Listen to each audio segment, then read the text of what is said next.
El torreón del patriarca. Ya se disponía el maestro a abandonar a Damasco, cuando llegó a la posada un mensajero pidiendo hablarle. Traíale un mensaje de su amo Abulfed, hijo del patriarca árabe Bet Gamul. Aquel anciano clarividente que en el huerto de las Palmas ciñó a Yasua la cinta de oro con 70 rubíes con que se coronaba a los patriarcas del desierto, y al hacerlo, había declarado públicamente en presencia de Hilderín y de sus 3000 guerreros, que Yasua de Nazaret era el Mesías anunciado por los profetas. Mi amo Abulfed, dijo el criado, pide al maestro que asista hoy a la 2:00 de la tarde, a una reunión de su escuela donde necesitan escuchar sus palabras de sabiduría.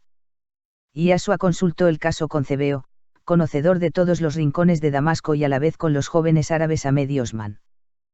Los tres hablaron con el criado, para solicitar informes sobre la mencionada escuela y sobre la persona de Abulfed, a quien no conocían. De la información resultó que la escuela estaba a 1 milla de Damasco, casi llegando al lago Utaiba al oriente de la ciudad. Que el viejo patriarca Bet Gamul había muerto 2 años antes, y que su hijo Abulfed, retirado en su torreón del lago Utaiba, había tardado en enterarse de las felices noticias de la ciudad. Su padre, antes de morir, le había exigido palabra de buscar algún día a Yasua de Nazaret, que tenía la cinta de los 70 rubíes, y consultar con él todo cuanto concernía a la enseñanza de la escuela, cuya finalidad era mantener la creencia de un Dios creador único, de que el alma humana no muere, y que el amor a todos los seres como a sí mismo hace al hombre justo. Eran estos 3 principios, la base de la escuela de Bet Gamul, que reclamaba la presencia del maestro. El mensajero añadió de parte de su amo, que si era aceptada la invitación, él mismo vendría a buscarle con las cabalgaduras necesarias. El tío Jaime, que ya había descansado de las fatigas misioneras de los días anteriores, aceptó formar parte de la excursión, juntamente con Cebeo, Osman y Ahmed. Poco después del mediodía entraban a las caballerizas de la posada, 5 hermosos caballos retintos, traídos por el mismo criado que vino esa madrugada con el mensaje. Y antes de terminarse la 1:00 de la tarde, se presentó Abulfed ante el maestro llamándolo patriarca del desierto, mensajero del eterno creador y salvador de los hombres. Tú eres el hijo de Bet Gamul, el anciano patriarca que conocí al lado del Sheikh Hilderín. Yo soy Abulfed, hijo de Bet Gamul, y por mandato suyo vengo a buscarte. Anoche soñé que me dijo: el profeta que deslumbra con 100 maravillas a la ciudad de Damasco, es el mismo al que yo ceñí la cinta de oro con 70 rubíes. Es nuestro patriarca del desierto y el ungido de Jehová. Vete a buscarle y que él marque a nuestra escuela los rumbos que ha de seguir. Si crees en este sueño, ven. Estoy a tus órdenes, vamos, le contestó el maestro. Montaron los renegridos caballos y fueron a salir por la puerta de oriente para tomar el camino de los lagos. El panorama era bellísimo en aquel final de otoño. A la 2:00 de la tarde, en que centenares de jornaleros cargaban las últimas gavillas de trigo y centeno sobre numerosas tropillas de asnos para conducirlos luego a las eras, donde unos tornos de estilo muy sencillo y primitivo apartaban el cereal de la paja, que otros centenares de siervos se encargaban de encerrar en sacos y engavillar la paja. El paso del maestro, que fue pronto reconocido por los obreros del rastrojo, excitó de nuevo el entusiasmo de la plaza de Hiram. Cuánta alegría vio Yasua reflejada en aquellos rostros bronceados por el sol y sudorosos por el esfuerzo. Dios te guarde, profeta de Nazaret. Era el clamor 100 veces repetido por aquellos jornaleros, en quienes se había despertado una profunda gratitud hacia él. Que él los bendiga, amigos, y haga fecundo vuestro trabajo. Les contestaba el maestro agitando su pañuelo para que fuera percibido su saludo a una larga distancia. Cuán fácil es hacer dichosos a los pueblos, cuya alma de niño se complace con unas migajas de amor y una lucecilla de esperanza. Decía el maestro, mirando aquella porción de hombres doblados sobre los campos, felices porque los poderosos señores se habían acercado a ellos con piedad y benevolencia. Jamás olvidarán los damascenos que pasaste por su tierra, profeta, decía Abulfed, pues no oí nunca decir a mi padre, que en sus años hubiera visto nada semejante. La bondad divina tiene sus horas propicias para manifestarse a los hombres, contestóle el maestro, dando a la causa suprema toda la gloria de los hechos realizados por él. El trayecto por la hermosa pradera vecina a los lagos fue recorrido en la amena contemplación de las verdes montañas que rodeaban en círculo aquel delicioso valle cortado por varios riachos, y poblado por jornaleros que trabajaban alegremente, y por rebaños de gacelas que pastaban entre las gavillas olvidadas. A medios man, excelentes jinetes, y que por serlo habían tomado los caballos más nerviosos y vivos, se divertían grandemente ensayando breves carreras y piruetas que hacían reír mucho al tío Jaime. Y Asua observó que Abulfed hablaba muy poco porque su corazón estaba lleno de tristeza. Los seres de su raza vehemente y apasionada, irradian fuertemente al exterior, así la dicha como el dolor que los embarga. Y el alma sensible y tiernísima del maestro, absorbía gota a gota la amargura que destilaba el corazón de Abulfed. El viejo alcázar o torreón almenado tenía muchos siglos encima de sus muros. Y la tradición decía que había pertenecido a un astrólogo y sacerdote caldeo que había huido de Menís, junto a Babilonia, cuando se acercaban los ejércitos de Alejandro Magno. El sacerdote astrólogo, fugitivo con su familia, se había refugiado en aquel torreón, observatorio y templo a la vez, consagrado al dios Ilik-Mulu, considerado como la inteligencia, en la compleja divinidad de los prehistóricos pueblos de Caldea. La vetusta apariencia de aquella solitaria mansión, imponía un pavoroso respeto a quien la contemplaba por primera vez. El exterior inspira espanto, decía Abulfed, viendo el silencioso estupor de sus huéspedes. Pero no bien penetréis entre el bosque de nogales y de castaños que le rodea, veréis qué apacible morada es el viejo torreón del patriarca, como le llaman todos en la comarca. ¿Vive solo aquí?, le preguntó el maestro al desmontarse. Solo con la muerte, contestó el árabe con su voz impregnada de amarga tristeza. Pues, amigo mío, díjole Yasua, desde hoy en adelante deberás vivir con la vida vigorosa y fuerte, propia del hijo de Bet Gamul, que llegó a la edad octogenaria sin claudicar de su ardua misión de guía de almas. Ya hablaremos, contestó simplemente el árabe, dando un largo silbido que hizo salir de sus rincones a un terceto de criados, a los cuales entregaron las cabalgaduras. Los nogales y castaños centenarios formaban un hermosísimo bosque que llegaba hasta la casa. Y en efecto hacía desaparecer la visión pavorosa del torreón, que desde lejos se veía sobresalir de la espesa arboleda, como la negra cabeza de un gigante coronada de garfios de piedra. Me has dicho que vives aquí solo con la muerte, dijo Yasua al dueño de casa, y yo solo veo una exuberancia de vida. El gorjeo de millares de pájaros ocultos entre el ramaje formaba un admirable concierto que extasió el alma del maestro, tan sensible a las bellezas de la madre naturaleza. Son alondras y ruiseñores, dijo el tío Jaime, y los hay en este bosque más que en toda nuestra Galilea, tan rica en pájaros cantores. Estamos en pleno Líbano, añadió el maestro. ¿Quién no conoce el gorjeo de los ruiseñores del Líbano? Y como si toda esta vida fuera poca cosa, veo aquí garzas y gacelas domésticas que disfrutan de todas las bellezas de este magnífico huerto. ¿Y te atreves a decir, Abulfed, que vives con la muerte? Los compañeros de aulas que fueron discípulos de mi padre, continuó el árabe, la mayoría viven en la ciudad. Algunos están junto a los lagos y aquí en la ribera de Lutaiba vive una mujer de edad madura que es profetisa y era también discípula de mi padre. Todos ellos vendrán a la caída de la tarde, por lo cual te digo, maestro, que tendrás a bien pasar aquí la noche, si el regresar demasiado tarde puede causarte molestias. Todo consistirá en el trabajo que debamos realizar en conjunto, contestó el maestro. Un gran pórtico que nada tenía de artístico ni de bello y sí mucho de sombrío, era la parte delantera del edificio. Las 3 anchas gradas que debían subir mostraban su ancianidad en las resquebrajaduras de las lozas del pavimento. Igual que en las junturas de los bloques de piedras de las murallas crecían con abundancia los cenicientos musgos, propios de las ruinas. Las glicinas y la yedra daban un tono de suave poesía a la tétrica fortaleza. Antes de que llegue el ocaso que traerá consigo a los que esperamos, dijo Abulfed, quiero enseñaros mi vieja morada, y así cuando venga la noche estaréis ya familiarizados con ella. Vamos arriba y conoceréis desde lo alto del torreón la pintoresca región de los lagos. Y comenzaron a subir la ancha escalera de piedra que el tiempo había ennegrecido y gastado notablemente. Numerosas habitaciones solitarias en aquella planta del edificio, le daba en verdad un aspecto de abandono y de tristeza que sobrecogía el alma. Aquí habitaba mi padre, dijo el árabe, haciéndoles ver una inmensa sala con varios divanes, las paredes cubiertas de croquis, mapas y cartas con rutas marítimas. Papiros, libretos de láminas de madera, de arcilla y plaquetas de piedra, era todo el moblaje de aquella sala. Aquí nos reunimos, dijo el árabe, para continuar el recuerdo vivo de los últimos años de mi padre. Cerca de esta sala, les enseñó otra amueblada con exquisito gusto y hasta con cierto lujo en sus detalles. Aquí se respiraba aire familiar, un gran diván tapizado de color naranja, lleno de almohadones de seda y encajes, con vaporosos cortinados de gasa celeste. Y muy cerca al diván, una preciosa cuna sobre cuya blanca almohadilla, una mano delicada había puesto un ramo de rosas, recientemente cortadas. Y Asua contempló unos momentos desde la puerta aquella hermosa alcoba bañada por la dorada luz de la tarde. Ahora lo comprendo todo, Abulfed, amigo mío, díjole con infinita dulzura, apoyando la diestra sobre el hombro de aquel. Lloras muerto a tu padre, a la mujer amada y a tu hijo.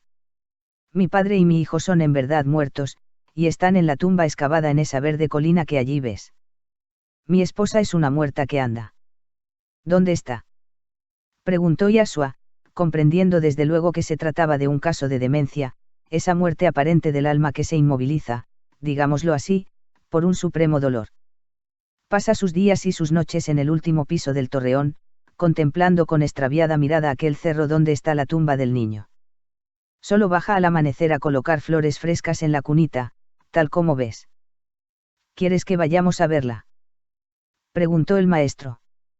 No sé si lo consentirá, dijo el árabe. La vista de personas extrañas la pone fuera de sí y da espantosos gritos como si alguien la atormentase. Murió primero tu padre y después el niño. ¿Verdad? Sí, en efecto. Así ha sucedido. Mi padre murió hace 27 lunas y el niño perdió la vida 10 lunas después. Fue una muerte misteriosa, porque no estuvo enfermo. La madre le acostó alegre y juguetón una noche y al amanecer era un cadáver ya helado. He creído que se trataba de una venganza, porque mi esposa estaba prometida a un astrólogo babilonio, al cual nunca pudo amar, y huyó de la casa paterna la noche anterior a la boda. Pidió refugio al patriarca, mi padre, que lo daba a todos los desamparados. La trajo a este torreón y le puso una buena mujer como compañía. Yo estaba entonces en Alejandría, a donde él me había enviado a estudiar en la escuela del maestro Filón. Cuando vine me enamoré de la triste huérfana y me casé con ella. Mi padre, decía que en sus meditaciones solitarias, veía siempre un fantasma siniestro que rondaba alrededor de esta casa, donde los genios benéficos le impedían entrar. Confieso que todo esto, creía yo que eran simples alucinaciones de la vejez de mi padre, y nunca le di importancia. Por respeto a él, guardaba yo silencio cuando me refería a sus visiones y luchas secretas con el temido fantasma o genio maléfico. Y unos días antes de su muerte, me dijo: el pensamiento de venganza del astrólogo babilonio, toma forma para vengarse de tu esposa y de tu hijo. Lo oí y callé siempre pensando que era delirio de un moribundo. Ahora sé y comprendo lo que valían las palabras de mi padre, y mi desgracia actual la tomo como un castigo, a mi desprecio de la palabra de un justo. La lección ha sido en verdad muy dura, pero la bondad divina llena de amor los abismos que abre la incomprensión de los hombres. ¿Qué quieres decir con esto, profeta de Dios?, preguntó lleno de esperanza el árabe. Quiero decir que la incomprensión tuya de las palabras de tu padre, que era un maestro en la ciencia de Dios y de las almas, es la que ha impedido que las fuerzas del bien atraídas por tu padre, vencieran a las fuerzas del mal que rondaban alrededor de tu hogar, para destrozar tu dicha en satisfacción de una venganza. En la forma que tú has obrado, obra la mayoría de los humanos, que solo aceptan como realidades lo que perciben sus sentidos físicos. Y niegan en absoluto la vida inmensa y las fuerzas formidables que actúan, viven y son, más allá de la percepción de nuestros sentidos. Supongamos una colonia de ciegos de nacimiento, no negarían en absoluto la existencia de la luz, de los astros que en órbitas inmensas recorren la magnificencia de los espacios infinitos. El hombre terrestre es a veces como un ciego de nacimiento. Hasta que la bondad divina dueña de infinitos medios, y el dolor es uno de ellos, abre su espíritu a la verdad eterna que lo inunda por fin con su claridad soberana. Hoy es tu hora, Abulfed, y con el favor de Dios y acaso la cooperación de tu padre, genio tutelar de tu casa, aceptarás lo que hasta hoy habías rechazado. ¿Quieres conducirme a donde está tu esposa? Esa escalera nos llevará hasta la más alta cámara de la torre, le contestó el árabe.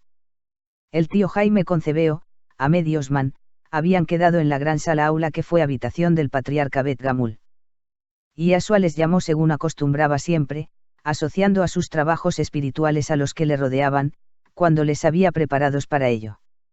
El tío Jaime y Cebeo eran esenios adelantados, y los dos jóvenes árabes procedían de la escuela de Melchor. Abulfed, que estuvo un año en la escuela de Filón en Alejandría. No asimiló la enseñanza exotérica, a la cual calificó de un conjunto de hermosas fantasías, de sueños magníficos sin realización posible en la tierra. Era el único no convencido de los poderes supranormales inherentes al alma humana. Cuando una educación espiritual profunda, basada en métodos científicos, los ha desarrollado hasta el máximo posible en el plano terrestre. Y el joven maestro se sentía impulsado por una fuerza superior, a iluminar aquella inteligencia con la antorcha eterna de la verdad. No pudo iluminarle su padre, el patriarca Bet-Gamul. No pudo iluminarle Filón, con su inspirada elocuencia pensaba el maestro mientras subían todos juntos la vetusta escalera de piedra resquebrajada y mohosa. Dios me permitirá iluminarle, porque ayer todas las dichas humanas le rodeaban, era feliz y hoy es desventurado. El dolor ha marcado para él la hora suprema de la liberación y de la verdad. Fatigados llegaron por fin a lo alto del torreón. Una pequeña plataforma con balaustrada de piedra rodeaba por todos lados aquella última cámara, que tenía 4 luceras pequeñas redondas. Abulfed indicó una de aquellas aberturas, la que daba hacia el norte donde se veía el cerro más inmediato.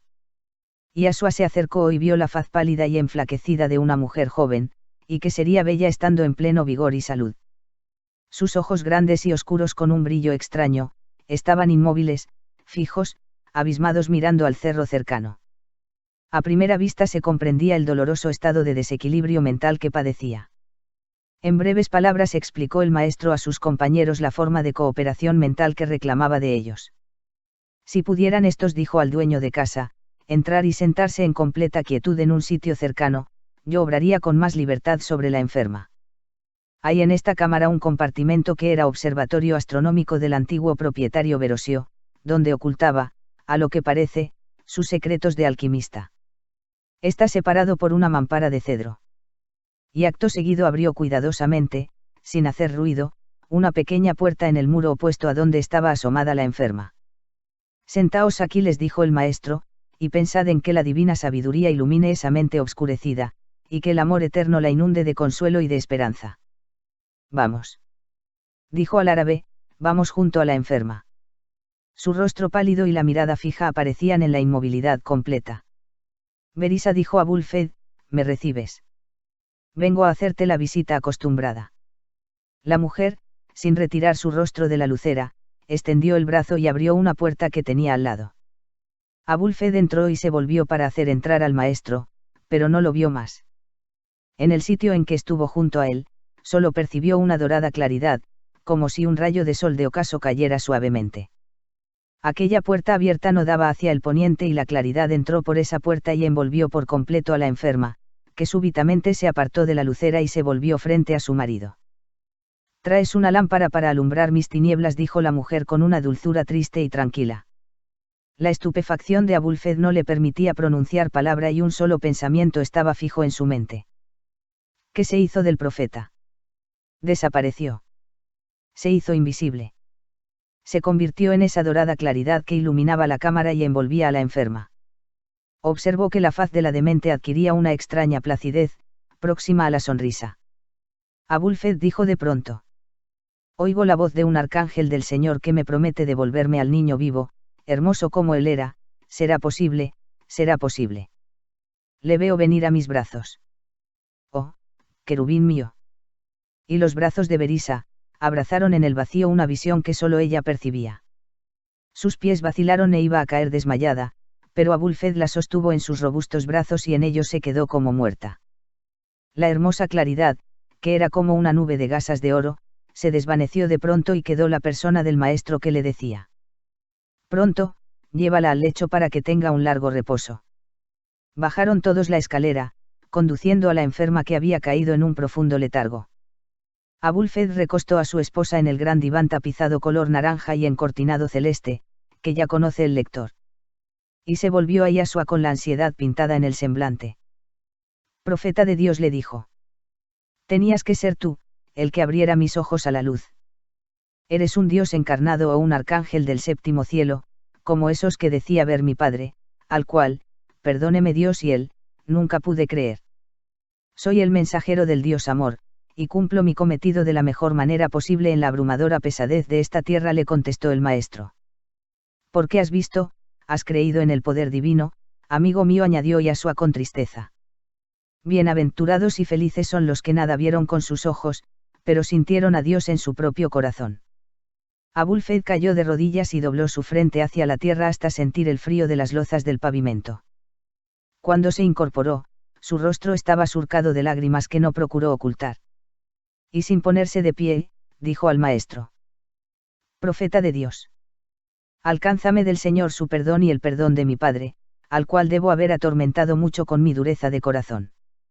El maestro, sonriente, le tendió sus manos para levantarlo, mientras le decía: Dios perdona siempre, y tu padre, que conocía a Dios, te perdona también. Ahora manda retirar esa cuna inmediatamente y que no aparezca rastro alguno de que tuvisteis un hijo. Que desaparezca del cerro todo vestigio de la sepultura del niño. Ella dormirá 2 días y 2 noches. Al amanecer del día tercero se despertará, y tú la rodearás de todo aquello que le complacía cuando estabais recién casados. Ella debe creer que la boda se ha efectuado recientemente, que tu padre está en uno de sus largos viajes por el otro extremo de Arabia. ¿Me comprendes? Es necesaria esta simulación, hasta que transcurra el tiempo necesario para que ella sea madre por segunda vez, con lo cual quedará completamente curada. Vive aún la mujer que tu padre le puso como compañía. Vive en la planta baja de la torre con las demás criadas que Berisa despidió, y no permitió que se le acercasen más, contestó el árabe. Bien está, instrúyelas de todo esto y que hagan con la enferma como si nada hubiera pasado. Si algún recuerdo le viniera a veces, tratad entre todos que ella crea que fue acometida de una maligna fiebre que le producía alucinaciones y delirios. Así que sienta los síntomas de una nueva maternidad, olvidará por completo el pasado. Profeta, ¿con qué puedo pagar lo que has hecho conmigo?, preguntó Abul-Fed tomando con indecible amor una mano del maestro. Con tu fe en el poder divino, y con tu firme adhesión futura a la doctrina que siembro sobre la tierra, le contestó. Os lo juro, profeta, por la luz de Dios que me alumbra. Si así lo cumples, en un día que tardará 5 centurias, te oirás llamar en toda la Arabia con el nombre que hoy me das a mí. Profeta de Dios. Cuando el sol se ocultó tras de las colinas que formaban amplio anfiteatro al valle del Torreón, Abul-Fed llevó a sus huéspedes al gran cenáculo donde les serviría la cena. Desde muy remotos tiempos, usó el Oriente la ablución de pies y manos antes de tenderse en los divanes alrededor de la mesa. Y en las casas señoriales existían siempre, en un compartimento del cenáculo, fuentes bajas en el pavimento con surtidores para la ablución de pies, y fuentes colocadas en pequeños pedestales para las abluciones de manos reglamentadas por la costumbre. Todos los antiguos pueblos adoradores del Dios invisible y único, rodeaban el acto de la comida de una especie de respetuosa devoción, tal como si fuera un ritual sagrado. De ahí venía, sin duda, la costumbre de bendecir el pan y el vino al sentarse a la mesa, de lo cual han surgido posteriormente dogmas y misterios, con carácter de rigurosos mandatos de Dios mismo. Y el maestro, como buen oriental, estuvo siempre a tono con las sanas costumbres que encontró en el país de su nacimiento. Peces y patos de nuestro lago Utaiba, es lo que os presento en mi mesa, decía Abul-Fed, sentándose al lado del maestro, mientras los demás elegían cada cual el sitio que le agradaba. Prolijas manos femeninas se adivinaban en cada cestilla de frutas, en cada fuente de los manjares hábilmente dispuestos. No podía ser de otra manera. Pues que Abul-Fed había dicho a la ama de la casa que el huésped era el futuro rey de Israel, el que su padre había ceñido con la cinta de los 70 rubíes, designándolo patriarca del desierto. Era pues una triple realeza, puesto que era también el Mesías salvador de este mundo. Con los menudos granos, rojo vivo de las granadas de Persia, habían formado sobre una bandeja de plata al centro de la mesa, esta frase: Dios guarde al patriarca rey. A los postres, Yashua repartió entre todos los rojos y brillantes granos, y dejó sin tocar la palabra Dios. Con esa sola basta, dijo, para hacernos inolvidable este ágape, en que los cuerpos y las almas se han alimentado igualmente. Aún estaban hablando, cuando un criado anunció que comenzaban a llegar los compañeros de la escuela, o sea los discípulos de Bet Gamul. Eran 29 y una mujer de edad madura, a la cual llamaban la profetisa. Un hijo suyo era uno de los notarios o escribas de la escuela. Todos se reunieron en la vasta sala principal que ya conoce el lector. A Yasua le designaron el gran sitial de madera de olivo del patriarca. Y que según la tradición centenaria que se conservaba de aquel torreón y de la mayor parte de su mobiliario, había servido para el reposo de varios patriarcas del desierto anteriores a Bet Gamul. Y aún al mismo sacerdote babilonio, Verosio, que 3 siglos antes se había refugiado en el torreón, fugitivo de Alejandro. Encima del sitial en que se sentó el maestro, se veía un grabado en letras de ébano sobre mármol blanco, que decía: Gloria a Silik Mulu, inteligencia divina. Los sabios y sacerdotes de la antigua Caldea formaron la parte más oculta y profunda de sus creencias, de una reverente adoración a las 3 más grandes potencias o facultades que ellos encontraban en la causa suprema. La inteligencia que gobierna y dirige, la energía que impulsa y el amor creador y vivificador. Y Silik Mulu era para los antiguos caldeos la inteligencia divina. El viejo patriarca no había tocado aquella inscripción, pues aunque él era árabe y no caldeo, siguió el prudente consejo de la más antigua sabiduría copta. Lo que es bueno y justo, debe ser amado donde quiera que se le encuentre y venga de donde venga. Cuando compró el torreón, averiguó qué significaba aquel nombre Silik Mulu, y cuando supo que la antiquísima creencia caldea llamaba así a la inteligencia divina, a la cual rendía culto especial, se dijo para sí mismo: también yo rindo culto a la inteligencia divina. Dejemos pues a Silik Mulu donde está. Toda esta explicación la leyó el notario en uno de los viejos libros de crónicas que había dejado el patriarca. Cuando se hizo el silencio y todos esperaban la palabra del nuevo patriarca del desierto, la profetisa cayó en hipnosis dominada por la inspiración de Bet Gamul, fundador de la escuela, que dirigió hermosas palabras al joven maestro anunciándole la traición de la Judea con Jerusalén a la cabeza, y la fidelidad de Damasco y de las inteligencias más adelantadas de Arabia, durante toda esa vida y en los siglos futuros. Ninguna fuerza humana, dijo la voz de la profetisa inspirada, arrancará a los hijos de nuestra Arabia, tu sepulcro de mártir. La ceguera humana, la ignorancia y el fanatismo, añadió la profetisa, obediente a la inteligencia de Bet Gamul que la posesionaba en ese instante, encenderá guerras que desangrarán a la humanidad durante siglos. Por la posesión de tu grandeza de Hijo de Dios. Por el predominio en los lugares que pisó tu pie. Por tu nombre de ungido. Por tu ley que cada cual entenderá según su conveniencia. Sin acertar a pensar ni un momento siquiera. Que como Hijo de Dios eres posesión de todos los espíritus encarnados en esta tierra. Que como Mesías eres instructor de toda la humanidad. Que como emanación de la inteligencia divina. No tienes preferencia por ninguna raza.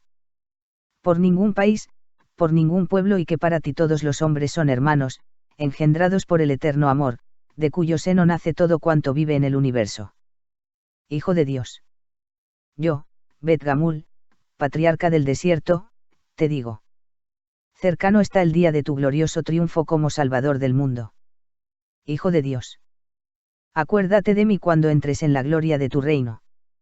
La voz de la profetisa se esfumó en el religioso silencio de aquel plácido anochecer, en que hasta los pájaros del bosque de nogales y de castaños habían callado, y ni el más ligero rumor interrumpía la quietud reinante en el torreón del patriarca. La sensibilidad del joven maestro, intensificada por su evocación al infinito, percibió claramente lo que esperaban de él los discípulos de Bet Gamul, inteligencias regularmente cultivadas en el conocimiento de Dios, del universo y de las almas. Y les habló a tono con la percepción que tuvo de sus deseos íntimos. Gloria a Dios soberano y eterno en la infinita inmensidad, y paz en la tierra a los hombres que buscan la verdad y la justicia. De entre la bruma de pasadas edades. Surge en este instante por justicia de la ley divina. Un día de la vida terrestre de Moisés. En que a Elohim, su guía, le llevó a las grutas del monte Horab, para colmar sus ansias inmensas de rasgar los velos que ocultaban a los hombres de aquella generación. Los comienzos de este globo terrestre, dado a ellos por habitación en los inescrutables arcanos de la divinidad. Y cual si las zarzas de la montaña ardieran en llamaradas.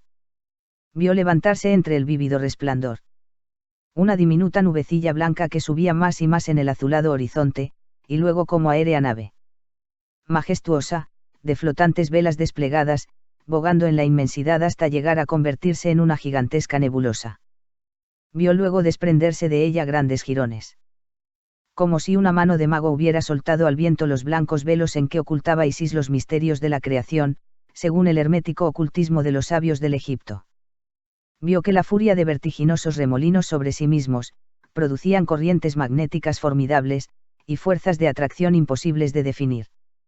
Les vio doblarse en llameantes espirales hasta formar globos que parecían seguirse y a la vez huir unos de los otros. Condensados cada vez más y como si en una explosión de luz, de colores y fuego, y entre un torbellino de descargas eléctricas, se hubiera rasgado el inconmensurable abismo. Desfiló en breves horas, la obra de inmensas edades, y la visión de la montaña de Horeb enseñó a Moisés lo que no le hubiera sido dado entrever en muchos años de cavilación. La formidable atracción. Arrebató de los vecinos sistemas planetarios. Globos de evolución más avanzada, y entre ellos la esplendorosa Venus, que tan de cerca vino a hermanarse con esta tierra que acababa de surgir de la radiante energía del eterno pensamiento. Y el gas. El fuego y el agua. Fueron sucediéndose los unos en pos de los otros. Con furia de vértigo que duraba siglos. Hasta que el globo terrestre destinado a ser cuna de tantas civilizaciones, pudo albergar gérmenes de vida en su corteza envuelta en el cristal de las aguas primero y en pañales de nieve después. Desde la cumbre del Horeb contempló el vidente. En las páginas imborrables de la luz eterna, los pasos primeros de la vida, y su inaudito esfuerzo por manifestarse en las múltiples formas que conocemos y que no conocemos aún. Monstruos pequeños y monstruos enormes. Rudimentarios ensayos de lo que había de ser. En un lejano futuro. La más acabada manifestación de la belleza de la forma y de la expresión.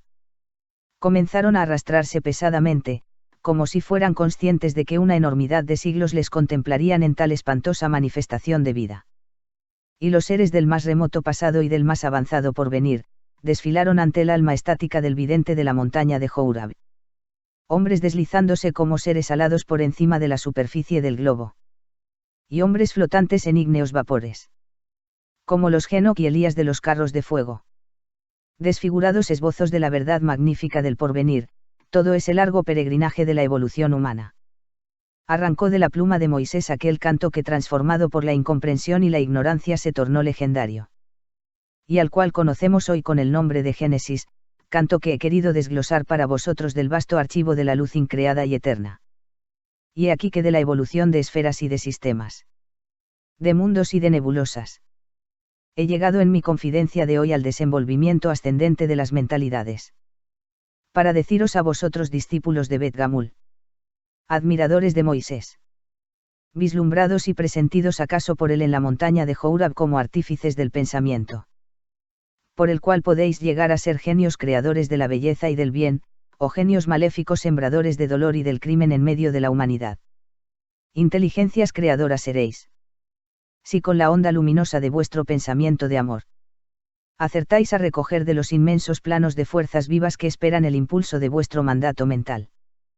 Las que han de convertirse como hadas benéficas de suaves efluvios. Niños alados como acariciante frescura de pétalos.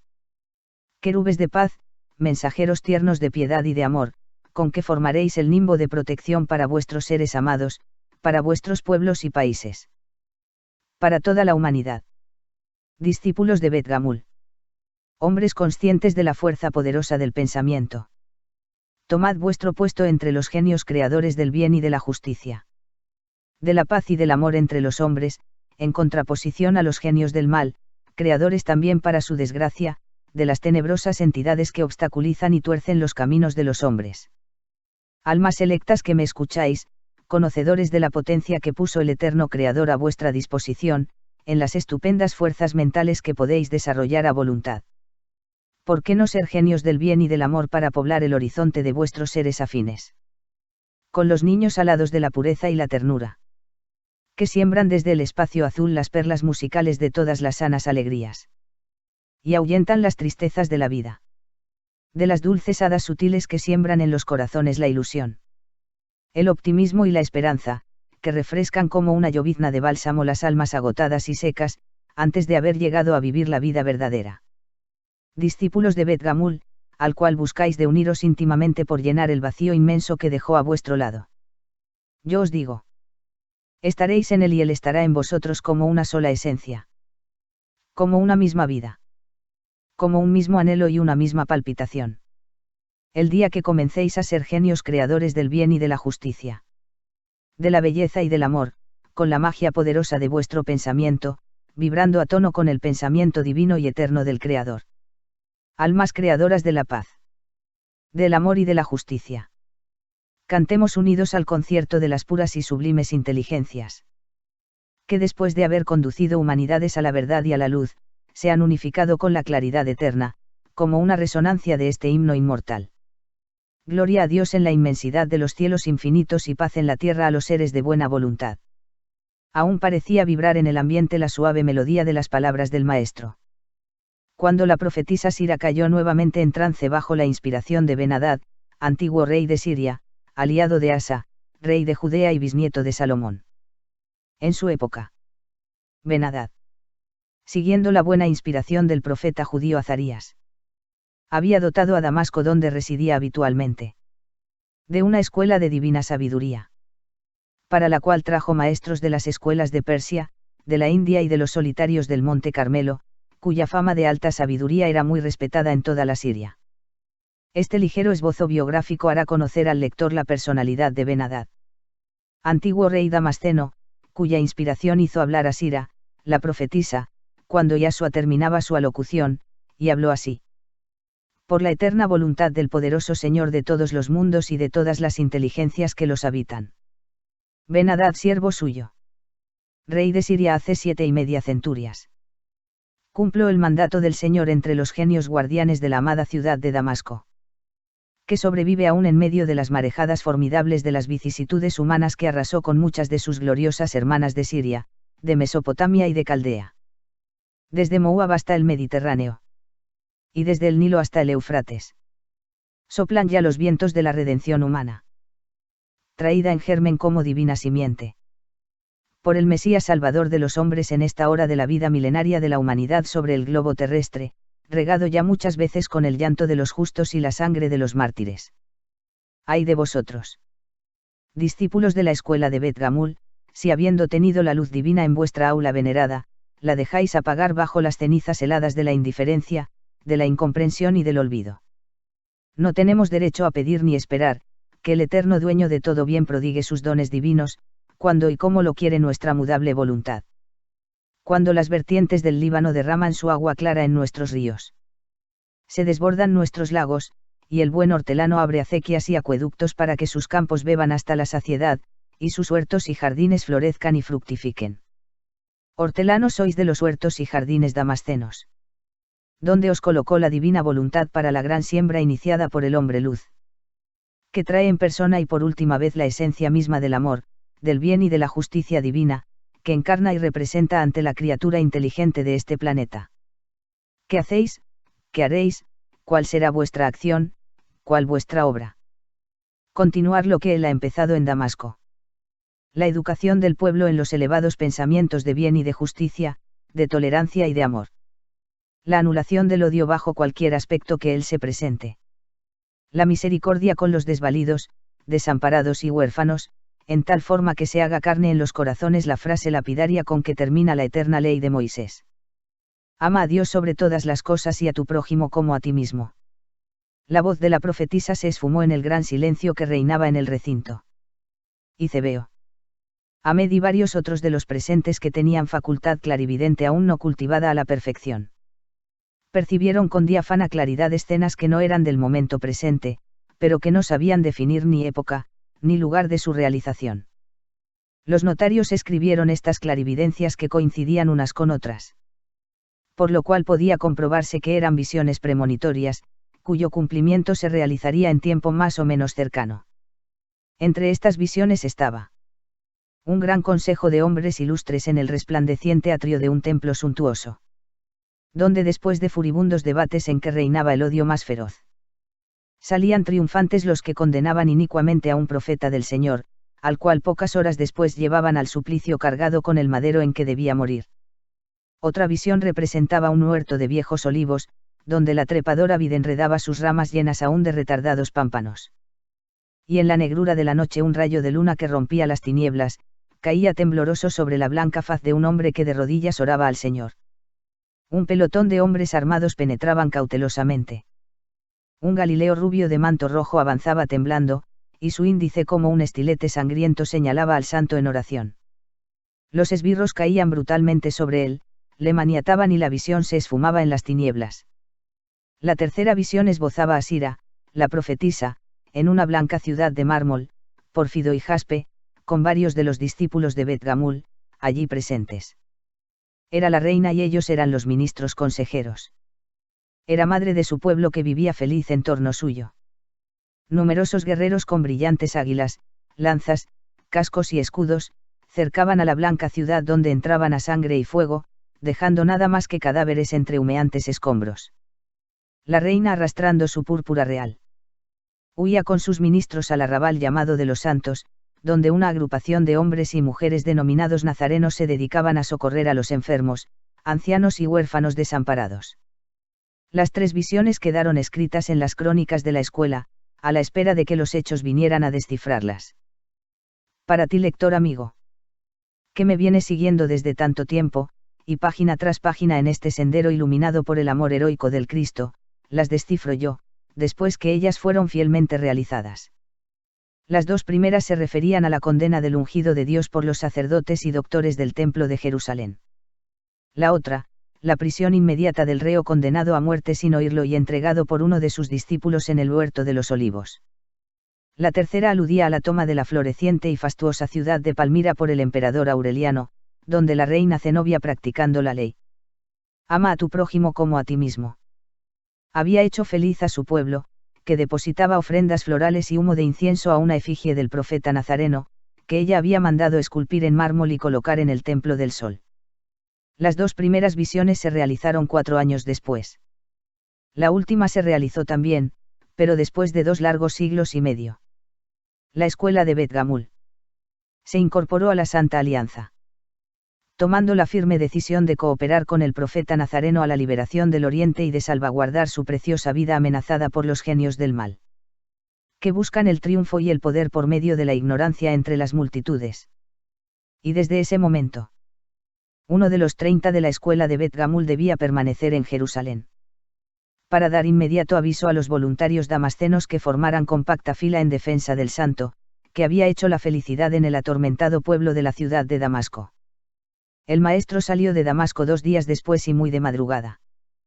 Cuando las sombras de la noche no se habían diluido aún en las claridades del amanecer, con lo cual quiso evitar el clamoreo del pueblo que le amaba de verdad.